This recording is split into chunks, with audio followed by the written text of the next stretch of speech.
कई लोग दाने में जो है वो लिक्विड मिलाते हैं, चाहे वो किसी मेडिसिन की सूरत में हो या किसी मल्टीविटामिन की सूरत में या फिर कैल्शियम और विटामिन डी जो दाने वगैरह में मिलाया जाता है। दाने में मिला के अपने पैरेट्स को नहीं देते, बल्कि दाने में मिला के अपनी एक बकेट में रख लेते हैं जहाँ पे दाना रखा जाता है।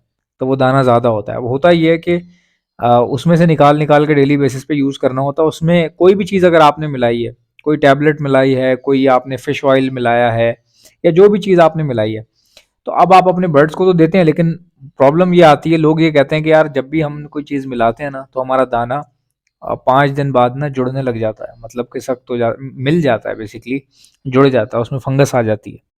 ये तब होता है जब आप ज़रूरत से ज़्यादा चीज़ें डाल दें या मिकदार ज़्यादा डाल दें किसी भी चीज़ की, ठीक है। और अगर आप चाहते हैं कि मिकदार ज़्यादा रहे फिर भी ना आए, तो उसका तरीका ये होता है, देखो यार उसमें ना आप कोयला होता है ना, कोयला, अपने दाने में कोयला रख सकते हो आप। कोयला क्या करता है, वो जितनी भी नमी होती है ना, गीलापन, मॉइस्चर जो होता है उसको एब्जॉर्ब कर लेता है, ठीक है। जितनी भी हवा के अंदर, उस बकेट के अंदर, ज़ाहिर है बकेट के अंदर हवा तो होगी ना, बाहर की हवा अंदर नहीं जाती, बट जब बकेट का ढक्कन बंद करते हो तो अंदर एक एयर होती है उसके। तो कोयला क्या करता है कि उस अंदर जो जमा एयर है, उसमें जितनी भी वो होती है, जो नमी होती है, जो जितनी भी उसके अंदर मॉइस्चर जो होता है, वो अपने अंदर एब्जॉर्ब कर लेता है। कोयले की ये खासियत है। अच्छा, अब कौन कौन सी ऐसी चीज़ें हैं जो आप रख सकते हैं। अच्छा, एक भाई ने कमेंट्स में पूछा कि वो जो गोलियां होती हैं जो हम अलमारी में डालते हैं ताकि लाल बेग ना आए, या वो वाइट कलर की जो होती है ना, क्या वो डाल सकते हैं परिंदे के दाने में। भाई वो बेसिकली उनकी एक खुशबू होती है, ठीक है। फिर दूसरा ये कि वो एसिडिक होती है, मतलब कि वो जहरीली होती हैं।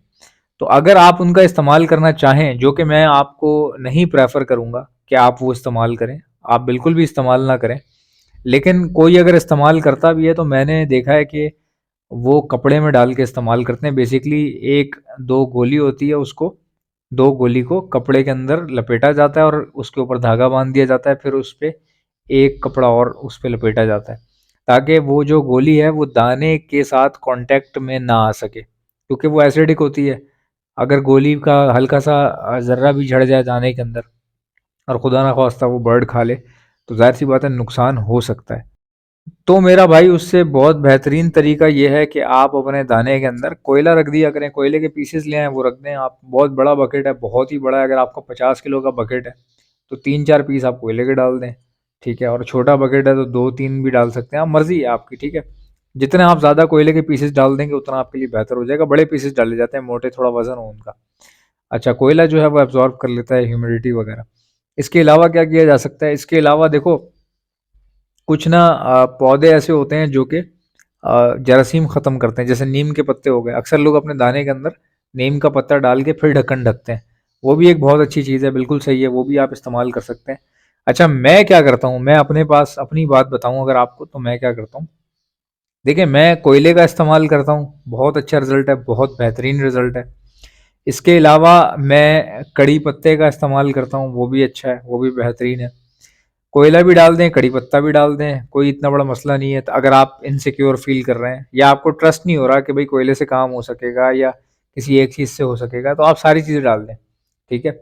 उसके अलावा दिन में एक बार जो है ना ढक्कन का खोलना ज़रूरी होता है। अगर आप एक दिन में एक बार ढक्कन खोलते हैं तो ये अच्छा माना जाता है।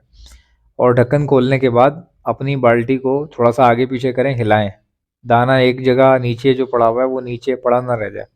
अगर आप कोयला डालते भी हैं तो हाथ डाल के दाने के अंदर से गुजारते हुए सबसे लास्ट में डालें कोयला, नी सबसे नीचे। उसके बाद एक बीच में रखें और फिर एक सबसे ऊपर ऊपर रख के ढक्कन लगा दें। तो मैं तो इस तरह करता हूँ, कोयला हाथ डाल के सबसे नीचे डालता हूँ एक, फिर एक बीच वाली लेयर पे, फिर सबसे ऊपर डाल देता हूँ। ये मैं कब करता हूँ, जब मुझे पता होता है कि ये फलानी चीज़ जो है वो ज़्यादा टाइम चलेगी।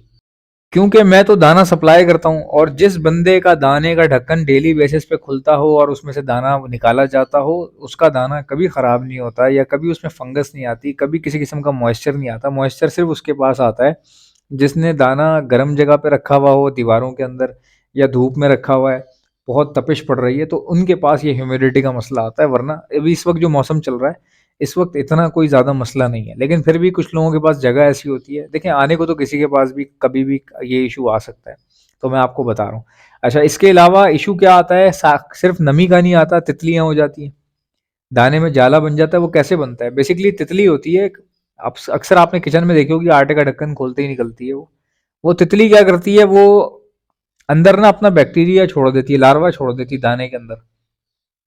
तो क्या होता है, वो लार्वा कैसा होता है आपने देखा होगा, मैं आपको गारंटी देता हूँ, जब भी कभी आप दाना उठाए ना और उसके साथ एक भुरभुरा दाना और भी एक प्रॉपर एक दाना जमा हुआ भुरा हुआ दाना आपके साथ हाथ में आ जाए, तो इसका मतलब होता है कि यहाँ पे तितली ने लार्वा छोड़ा है अपना। तो दाने के अंदर जो जाला होता है, जिसको आप जाला कहते हैं, वो जाला नहीं होता, बेसिकली वो तितली का घोंसला होता है और उसके अंदर लार्वा होता है, ठीक है, उसमें तितलियां होती हैं। तो होता ये है कि वो तितली जो है आपका दाना खराब कर देती है। तितली कोई बहुत बड़ी नहीं होती, छोटी बारीक सी होती है, बिल्कुल मच्छर से थोड़ी सी बड़ी सी होगी, समझे, मच्छर ही होता है, हल्के पर थोड़े से बड़े लगे हुए होते हैं। तो ये दाना खराब करती है, लेकिन इसको मौका तभी मिलता है जब आप ढक्कन खोलते ही नहीं है या आपका दाना हर वक्त पड़ा रहता है, ठीक है। और अगर आपने दाना अपना बिल्कुल लावारिस छोड़ा हुआ है, बहुत ही कम कम इस्तेमाल हो रहा है और एक जगह गठली पड़ी हुई है, खुल नहीं रही गठली, उस जगह पे पंखा भी नहीं चल रहा, सफाई भी इतनी ज़्यादा नहीं है, तो सुर्रियाँ भी हो जाती हैं। तो इन सब से, सुर्रियों से बचने का और कीड़ों से बचने का तरीका यही होता है कि आप अपने दाने में ये नीम के पत्ते, इस तरह की चीज़ आप डाल दें, नीम के पत्ते डाल दें, कोयला डाल दें, कभी आपके दाने को कीड़ा नहीं लगेगा। अब बात ये है कि हर किसी के पास बकेट नहीं होती, कुछ लोग बोरी में डाल देते हैं, कुछ लोग शॉपर में डाल देते हैं।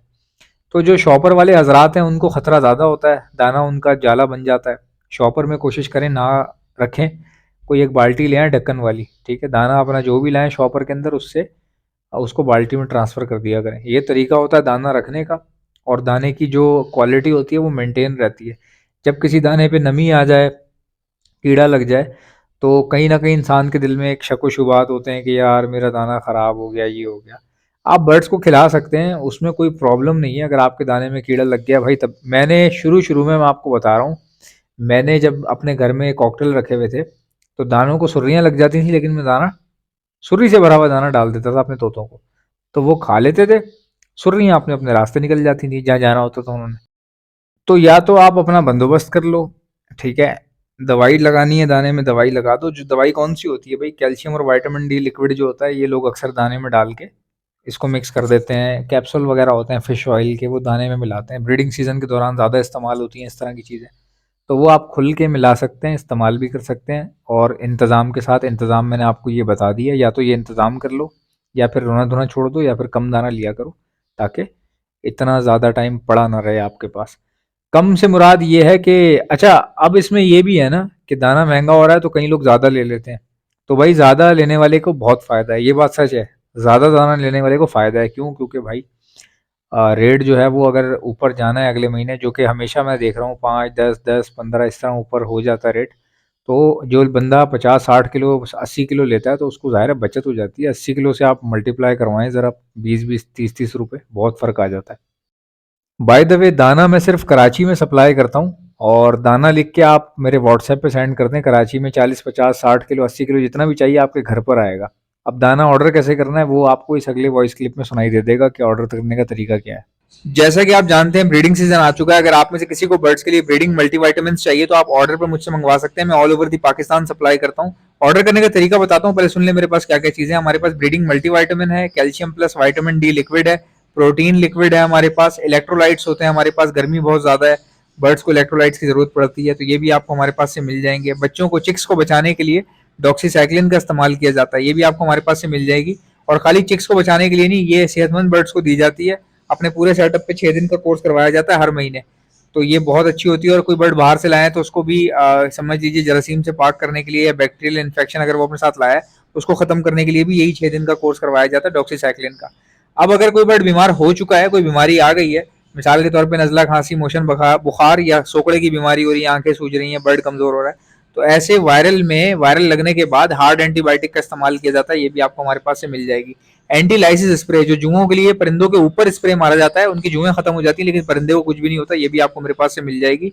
और एक ऐसा प्रोडक्ट है जो मेरा अपना बनाया हुआ है, हैंड फीड है ये, और सिर्फ हैंड फीड नहीं है, हैंड फीड होने के साथ साथ ब्रीडिंग बूस्टर भी है। ये सॉफ्ट फूड के ऊपर छिड़क कर देंगे तो ये ब्रीडिंग बूस्टर बन जाएगा। बाकी हैंड फीड के तौर पे आप अपने लव बर्ड को कराएं, कॉकटेल को कराएं, रिंगनेक को कराएं, बेफिक्र होकर आप करवा सकते हैं।